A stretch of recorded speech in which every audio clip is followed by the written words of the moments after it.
Welcome everyone to Girl Time with Court Stace. Welcome. We are back with another episode of a important topic that may be pertinent to you, because I know it's been pertinent to us. Yes.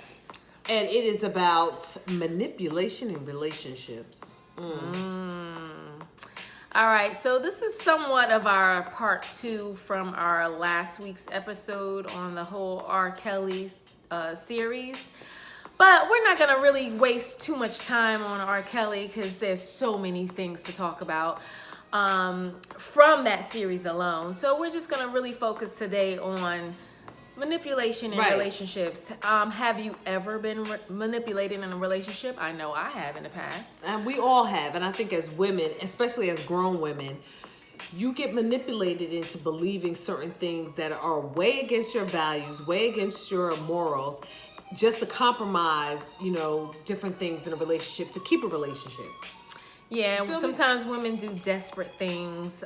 We do things that are outside of our comfort zone and things that we normally don't do just to please the guy, just to please the woman, just to please the person. How do you know if you're being manipulated?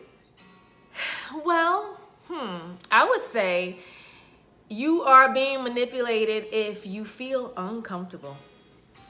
Uncomfortable saying if someone asks you to do something and you feel a little uneasy about it. If everyone has that, when you're doing something right and you're doing something wrong, and then if you're feeling a little uncomfortable, if you're a little doubtful, that could be something where you may be in a situation or position where you're like, should I do this or should I do this? Right. However, this is not feeling great. It's not feeling good. So what are some examples of, because some people don't even realize when they're being manipulated. That's true. I didn't realize, situations when you're being manipulated. It doesn't necessarily have to be a dating relationship. It could be a friendship where you feel like people are opportunists.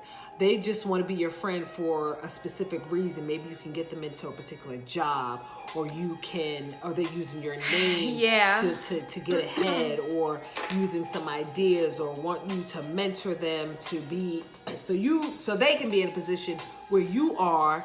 Whatever the case may be, I think at some point in whatever relationship that we're in, we become manipulated and we don't even really realize it.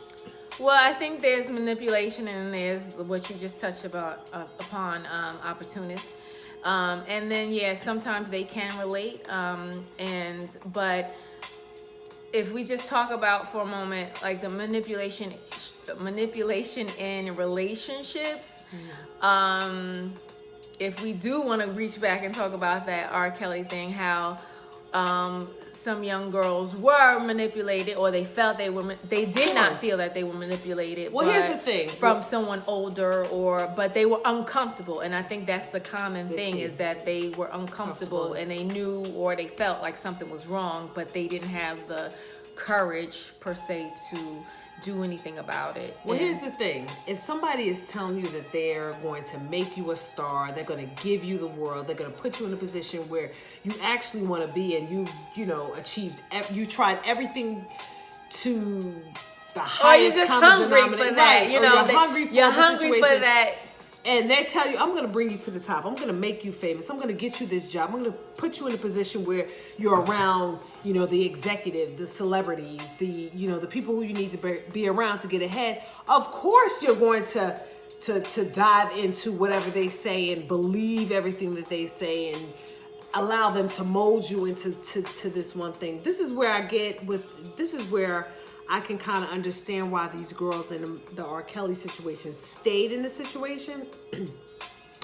Because we don't know if they were showered with gifts. We do know that they were in a big, beautiful mansion. We do know that they were hungry for success and fame. Mm-hmm. We do know that they wanted to be in the music industry. And here they are with this music mogul, this musical genius who was telling them, you have to look a certain way, walk a certain way, be a certain way, do things a certain way. And if it's not that way, I may, brush you to the side because you're not listening to me, who I feel as though I am the king of R&B, whatever the case may be. But he added in a little bit of extra with the sex. Well, and that's a whole you know. nother topic. But yeah, he went just to the extreme. Overboard. But you know, also too is, you know, when you are being manipulated in a situation like that, you know, sometimes you're unaware of it. You don't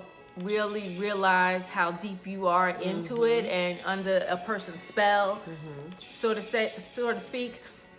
And you may not realize, and then actually there's something missing too from that person. I mean, we got to admit, there's some self-esteem issues. There's something going on where they didn't feel loved. This person is doing something to make them feel loved. Or fear. Fear is the biggest thing, because granted, this man put them up in this household and took them away from their families, because a lot of these girls did not live in the state where he had them residing. They weren't from the state where he had them placed at. And it was like, how am I going to get out of this situation? Where am I going to go? How am I going to get back to the state where I do live? How am I going to contact my parents? Or how can I contact my parents after not speaking to them? Not to say that this was an excuse for their behavior, but I can kind of understand where their mindset is. Because in a sense, we also have to understand that they were brainwashed. So when you're in a relationship and you're being manipulated, it's the same thing. You're being brainwashed to believe that you may not be good enough for another relationship. I mean, we know that the R. Kelly situation is an extreme version of the manipulation thing, but there are ways that just the everyday person can be manipulated in a relationship. When I think about, I can think about a relationship from my past where I remember someone that I was dating used to say, "Hey, if you don't want to hang out with me today, then I'm gonna hang out anyway, and I can do more than you." And that was, something little like that. That was a form of manipulation. Yeah, because it was just like, that person hang out with me, choose me, don't go out with your friends, choose me because I'm gonna do more out in them streets. Because I can do more than you, and I can do 10 times worse than what you can do, or whatever. I mean, that's little, but I'm sure there's so many little things like that where young girls out here are not even realizing, like, dude, these people are trying to play you out. Like, here's another form of manipulation. I once had a person tell me, guys ain't gonna really like you. All they're gonna want to do is have sex with you, but in a different explicit type of term where I'm just not gonna say. But this person told me they ain't gonna really like you because all they're gonna want to do is have sex with you. Me being young and dumb and stupid and not really understanding, what this person was doing, I was like, uh-oh. Really? Maybe that's what, yeah. You love me? You love me so much, guys you just want to be around me? Guys don't really like girls. They just want to have sex with them? Really? Is that what life is about? In a situation where I was just like, oh, wow. Had me thinking twice. However, I know with the strong mind that I do have, with a little bit of insecurities in there, I did push myself to say, yo, you bugging. I gotta keep it real. Like, no, I'm worth more than my body. I got mind, body, and soul, not just mind, not just body. So that's just to say that manipulation comes on all different levels. It could be extreme, which we like what we were just talking about, the whole R. Kelly thing, where he just took it to a whole another level.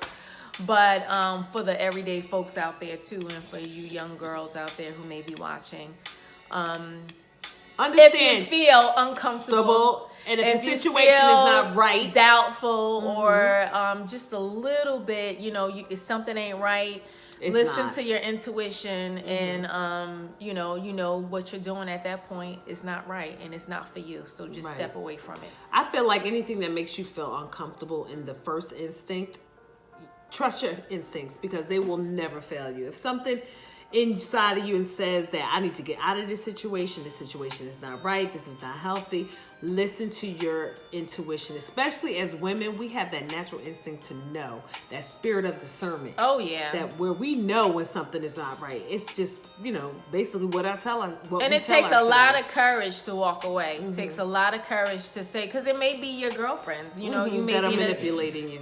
Maybe in a situation where you feel uncomfortable amongst your girlfriends. You have to be strong enough to say, all right, this is not for me, and let me just walk away. Well, these people really don't have my back. They're not in my best interest. They're not, they're not for me. Are they just with me for a particular reason, or to have me around, to pawn people in, to get to a specific, position in life where they want to be? If something is not right, if it doesn't feel right, then it definitely is not right. And you really need to tap into your intuition and understand who you are as an individual and making decisions that you make, because it definitely can affect you. In the long run, it definitely will affect you. Yeah, I would definitely agree 100% with what Stacey just said. And, you just have to be strong and stay focused. And know what you want. Understand your values. Never compromise your values and your morals to appease somebody else, because this is where, the downfall begins, and you begin to lose yourself. Right. And this is actually an example of a toxic relationship, and I'm sure you heard of that. So, do we have anything to add, or can we wrap this up? We're going to wrap this up today, but we want to hear from you, and then we'll correspond with you based on your questions that you may have, or your stories that you may have in regards to being manipulated in specific situations or relationships, whether it's at, co-worker relationships, dating relationships, friendship relationships, whatever it may be. It could be even family member relationships. We want to know your story. We want to know. So remember, your solution is to, when you don't feel comfortable, first thing you do is listen to your instincts. You be strong, like we said, and you just simply walk away. It doesn't have to be big and dramatic, and you can just simply exit the building. Absolutely. All right. And that concludes Girl Time with Court It sure Stace. does. And we do want to hear your opinions, your thoughts, your stories. So tune in to our YouTube station, our IG station, our Facebook page, and all forms of social media. Well, whatever. Like pages, whatever you call them. Kind of like old lady-ish. So Station. Our YouTube page. And our social media page. And if you want us to talk about a certain topic, please DM us. Because we are very open to any other topics that you may be interested in. Right. So that concludes Girl Time with Court Stace. We shall see you next time. Have a great week, everyone.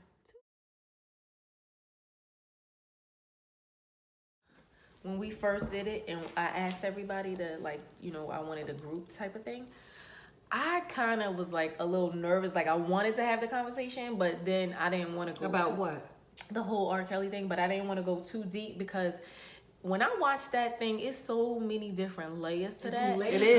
Layers. I went through so many emotions just looking at it. Like, at one point, I felt sorry for his ass. Like, I literally felt sorry for him. At one point, I considered him. Right. And I'm not excusing him, but no one's considering that he was molested. Exactly. And then he was used as a slave by a woman. And then a man. Remember? He was this is from what I gather. No, he was manipulated. I mean, he was molested by people, not just one person. Right, but I heard it was repeatedly by a woman. Right, but he was also molested by a man, a family friend or family relative, by a man, which is why he's probably gay. And that's why the control of a woman, right? And but that's just my opinion. But here's the thing: when we think about the psychology of a molester, basically what his preference is young girls.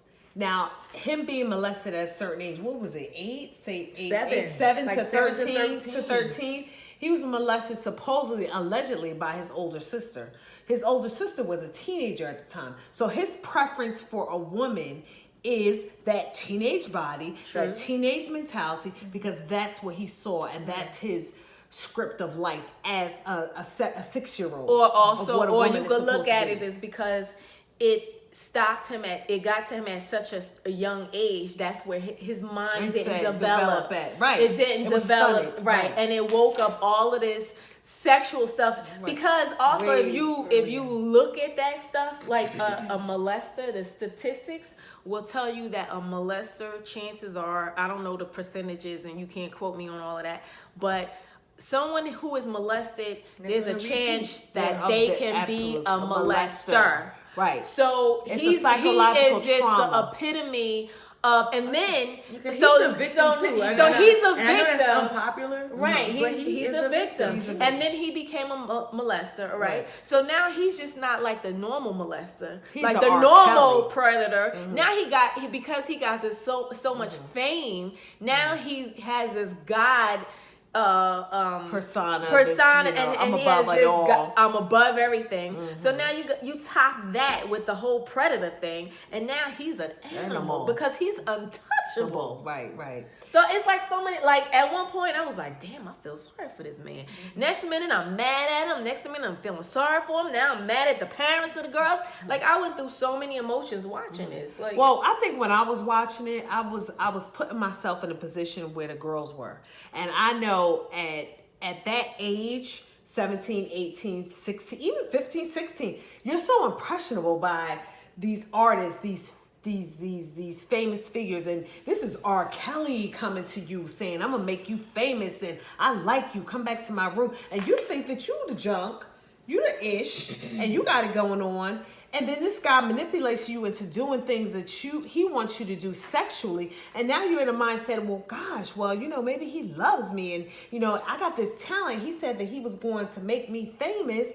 We can have some Sonny and Cher type, well, some people think like this. Some people think that maybe I have to do these things and to horribly, get in the industry. Some of their parents were sold. Right. Like, he basically... He gave them money and it was like, okay, here's my child. But also, you also have to think about, were they trying to protect their child from all the stigma, involved with it? Or were they trying to get the money? Because when he offered them the money, the settlements, that's almost like, I'm going to make this go away.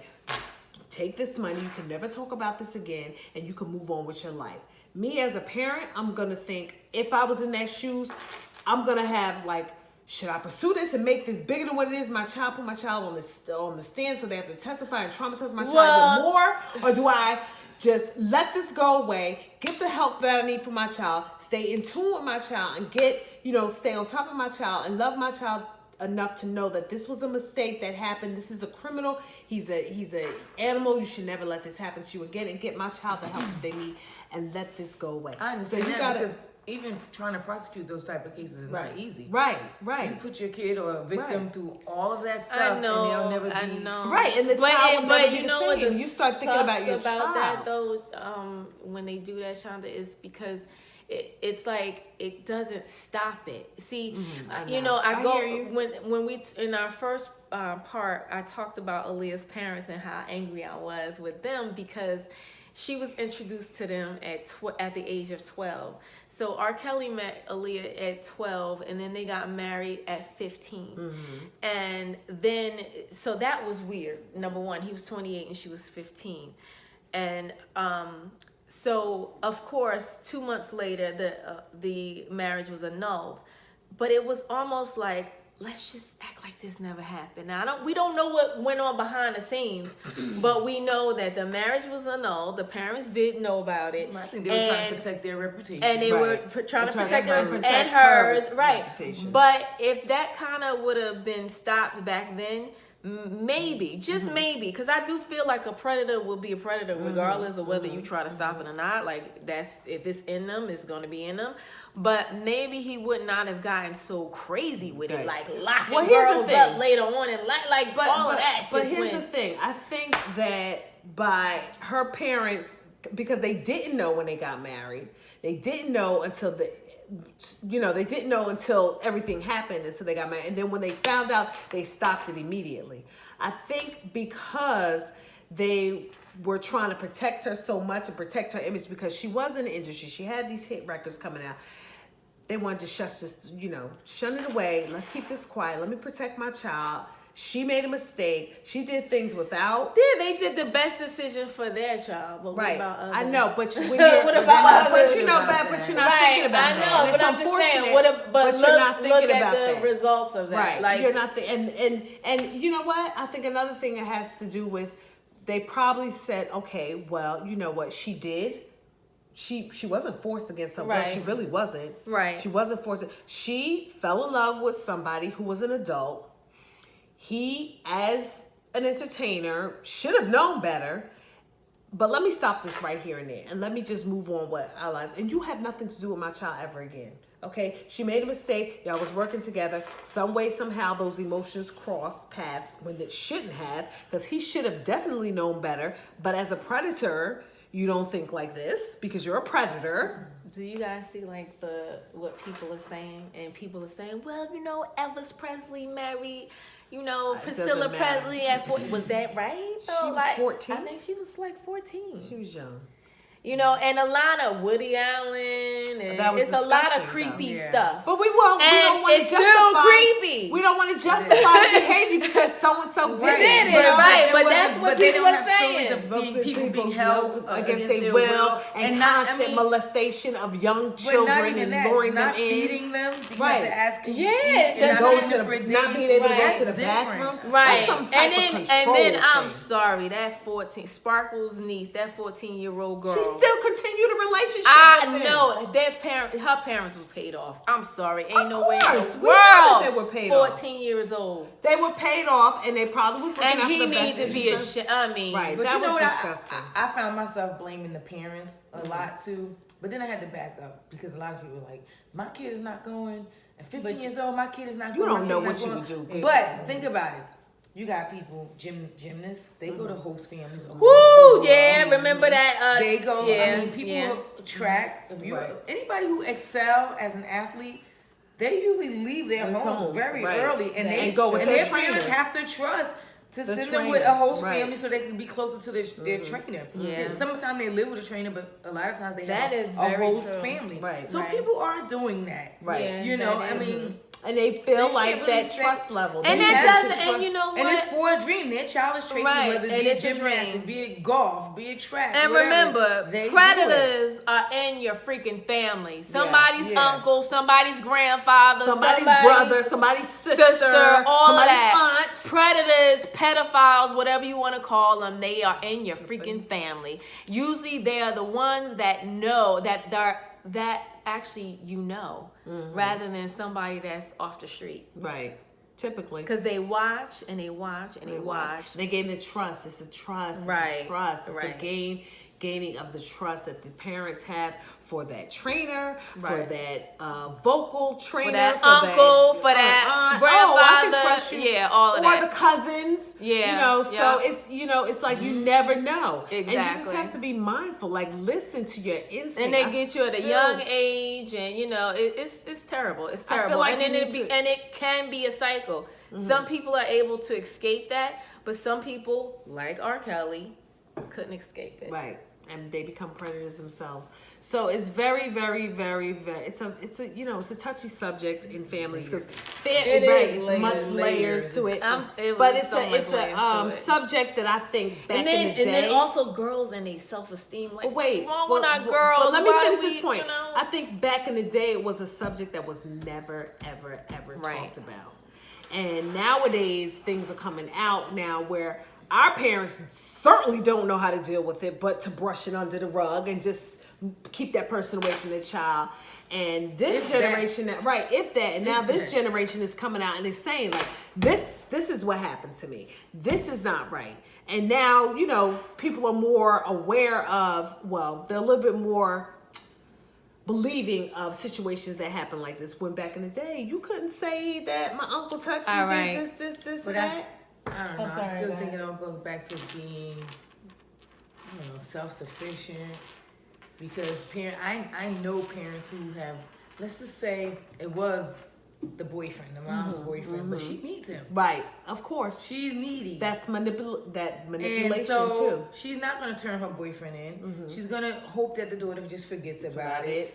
Because he's providing something for them. And also make excuses. You know, he made a mistake, but I'm sorry. I'm just not that parent. Like, I'm not that parent, but I know there's parents out there. Yes. Right. And I've never been in this situation, but right now I can say that's not something that's like a deal breaker. Like, you're not going to touch my child any type of way or format or manipulate my child any type of way. And me knowingly say, okay, I just want to keep you. They don't believe it. No, I'm going to keep you. No, you're never going to come near my child. And I'm going to make sure that I'm going to let every authority or public figure or take all types of legal action against you to stop you. I think because now that's what we do nowadays. But we also have to consider back in the day, nobody talked about it's a big thing now. You know, the Me Too movement. It was always kept under the rug. Has sparked a lot of stuff, and you know, now you got people coming out the woodwork, and now it's like, well, damn, do you believe some people and you don't believe in others? It's just so much that's coming out. But there's a pattern of behavior that comes with it. But okay, so just to make a little light of it a little bit. So now with the information that we have seen, it's up to, those who've watched the series, it's up to the individual to either you're going to believe it or you're not, right? So what do you do with the music? Can you separate the man, the musical genius, because that, I think we all agree that he is a musical genius. Can we say, all right, I still appreciate this man's work and I'm going to listen to his music, or I'm shutting him off and I'm never listening to him again? Okay, can I answer that? I want to be the first one to answer that. Because this one is very hard. So this is very hard because when we found out about when he had those sexual relations allegedly with that 14-year-old allegedly, but we all know she was 14 because the way her body was, whatever. I didn't. Okay, go ahead. Okay, but I saw it and I shouldn't have watched it, but I watched it. My whole entire wedding was R. Kelly and Jaheim. Everything was R. Kelly. Every moment or memory, and great memory I may add, is with an R. Kelly song.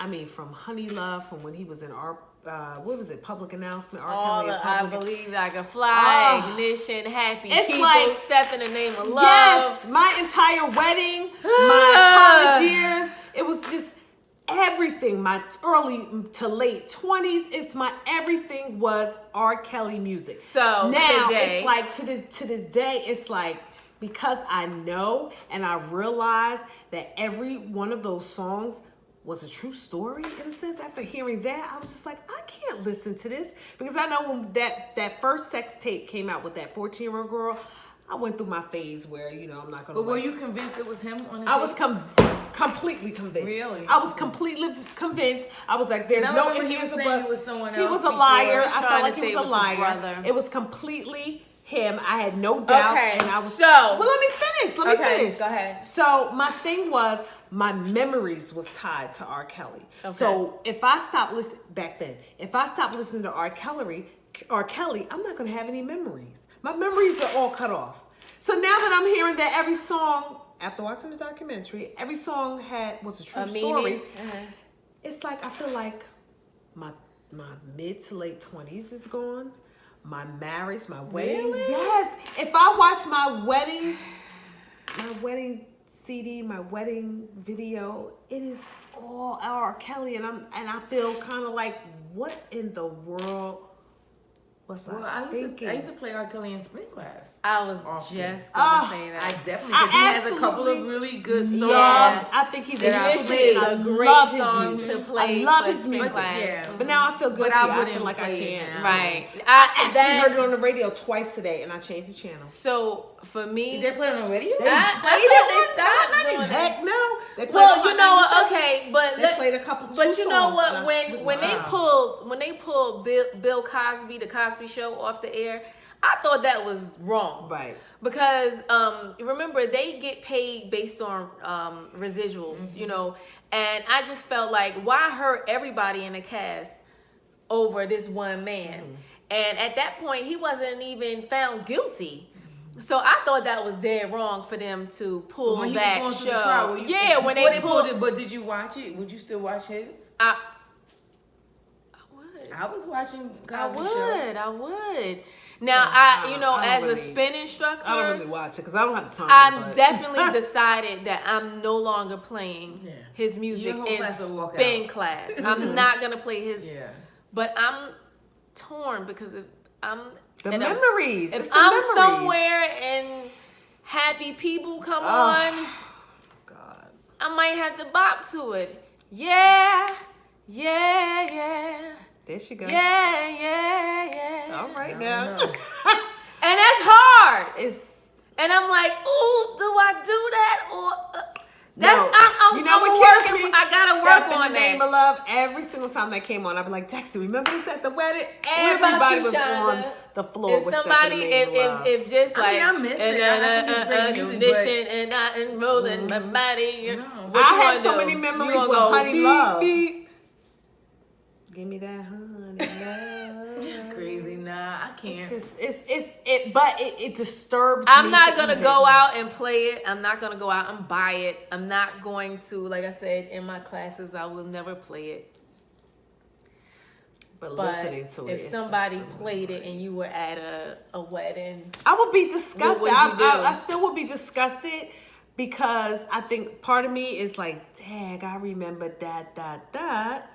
But then this song has a story to tell. He's been telling us, I've been feeling on your booty. This ain't right. Or what was it? Stick it in the ignition. My body's telling me yes, but my mind's telling me no. I didn't follow every single detail, but you can't. A lot of the only thing that I was an R. Kelly fan. Had every single. But a lot of songwriters will write stuff like what that. he was doing. The only thing that appeared from what I saw that was illegal was the 14-year-old. Yeah. And you had no victim. Right. Yeah. Because in New Jersey, the age of consent is 16. Right. So those girls admitted that they were 16 and 17. Yeah, they were. Most of them were 17. Most of them were 17. No, it's not 14. As long as they're not in a 4 years position your of senior. The only one that really he could have got was that 14-year-old. The only one, right. The only thing that was the 14-year-old. But they had no victim. So does this mean that I could like his music?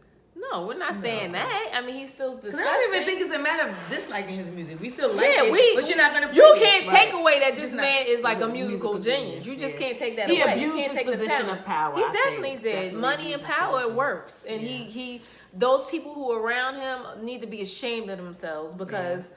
You know, they allowed it to go on. They knew it. They covered up. And I believe Sparkle knew the whole time, and that's why because she saw it. She saw it, but I guess. But let me ask you: out of any of these women who allegedly knew how to sing, did he do anything for anybody? That is what I crack up about. Like, to me, how does getting me to be a celebrity? This is where the manipulation comes. Right. How does it equate to you not feeding me? I don't know. That's what I'm saying. Psychological At control. what point did they realize that this is not right? Because they weren't. There's no one girl he made look like a dude. Like, right. So that channel his inner confusion with his sexuality. Yes, that's why I think it confused because she was a tomboy. He was like, okay, you want to be a tomboy? Let me dress you up like a boy. Cut your hair, wear this, wear that. Exactly. And had her dressing up like a tomboy. Right. That channeled his. And I don't know whether y'all saw that last one. Did you see the last one? No. The very No, last I saw the last one. Yeah, I did. When they were saying that the herpes. Not the herpes thing, but also too he had that they asked one of the girls if they thought he was gay, and she said most definitely because he could not. I missed that. No, I missed unless that was because something else because it's been so many because that girl has been now interviewed everywhere, and I didn't hear that. So what happened? Because he cannot climax unless it's a gay type of thing. Yeah. What do you mean? It's girl on girl? No. He was with men? Yeah, that's what they were saying. So that's where that male person who molested none of those girls said that. No, this was the girl. This was one of the main ones that. Oh, I didn't know. Yeah, she's been interviewing because you know what she's. Well, I know that's the Lisa. She's trying to sell a book or something. She's selling. Lisa Van Allen said that he couldn't climax unless another man was in the room.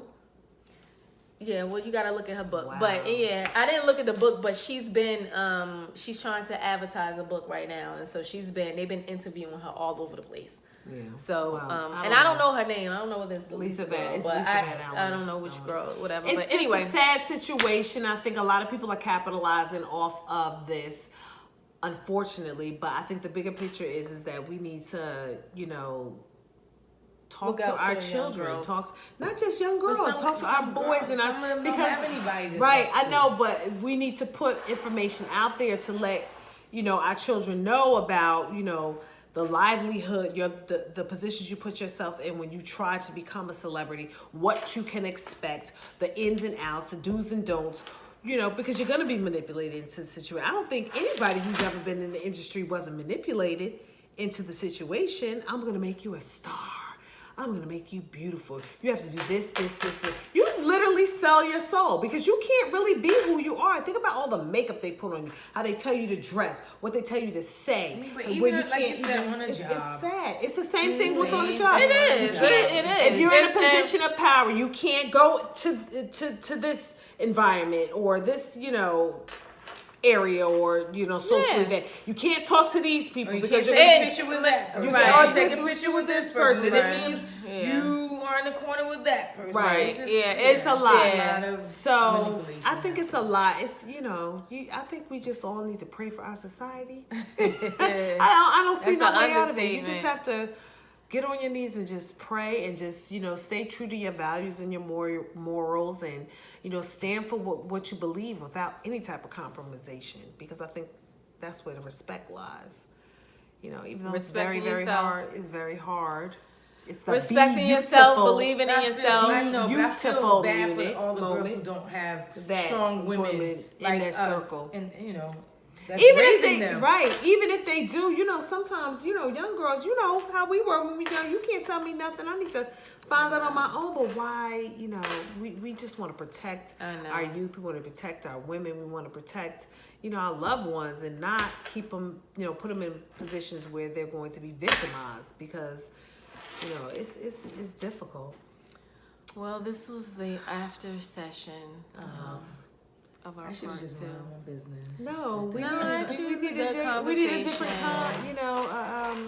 it's a little sad conversation, but it's life. Well, okay, before you end, I just have one question though. Yes. And we'll leave it up to the audience to ask this question. What part of the R. Kelly situation is the most disturbing? Is it which part? That's what I want people. What part? For me, the most disturbing, okay, it's very disturbing. Don't get me wrong. Everything about it with the control. I think the most disturbing is this grown behind man is messing with a 14, had sex and a sexual relationship and continued the sexual relationship with a 14-year-old child. Because I look at my daughter who was 13 and I'm like, and the fact that homeboy was going to high schools, so he was hanging around high school. You in high school, guys didn't come up to high school. Not 28-year-olds. But I didn't know how old they were. But we definitely had guys. We definitely had guys that was picking them up. Right, I never knew what their older ages were. For us used to be 2 years, 3 years. I remember at 15, this 21-year-old used to like me. Why is a 28-year-old riding around high schools looking for girls? Why is a 28-year-old attracted to a girl with no school, no conversation, his mental, exactly. But he's 14. So that to me was the most disturbing, and it was done to him. So my thing is him seeking out young girls, especially the same age as and you young remember daughters. His older brother said, "Well, it's a preference. I like older girls, why he just like younger girls? What's the big deal?" I don't know. I think I was like, he was attracted God. because so what he could sing, so what he could play instruments, so what he could write. Well, not really write music, but he was a genius. I mean, he was right. R. Kelly, but he still was mentally, he was 8. He was mentally that 6-year-old boy that was aging, right? But he was mentally that 6-year-old. He was that traumatized 6-year-old boy that was molested by a 16-year-old female. So and male, and it was continuous. Wow. So that right there is so sad. Just to begin with, and then remember the younger brother said it happened to him, but when he said nobody believed him. And so even it happened to R. Kelly, and R. Kelly said, "No, that didn't happen to you, man. That was powerful." Right, that was all of that. That's why I said when I watched it, I had so many emotions. Like I kind of felt sorry for the man too, but then I kind of understood why he was the way that he was based on his childhood. Right. So I don't know. It is. I mean, listen. He needs help. He needs help. He needs help bigger than me, you, or you. Because he's still not owning up to the stuff. Have a lot of initials after your name. You got to have. You got to be Jesus Christ. Hello, you got to be the Alpha or the Omega. All right. Because when you don't realize you're doing anything wrong, right? Because he does. That's a huge problem. Right. And what is that? A sociopath. That's a sociopath. That's a narcissistic personality as well. When they don't believe that they're doing anything wrong, and he really believes it. Narcissistic personality. Most narcissists were molested at a young age. That's why they think that they're invincible and they can't be touched. So I'm saying overall, poor everybody, poor the victims, poor R. Kelly, poor his family, the other people who were molested in his family. But what can we do? We can't just say poor family. We have to, really. But no, we offer solutions to people who are in those positions, who are being manipulated. We did offer a solution. And I think individually we're doing our part. Maybe not changing the world, but making people aware, right? Letting your children know, talking to young girls about being through the Sisters in Training for Life, through Sister Girls Fitness, through She Spins, just keeping people,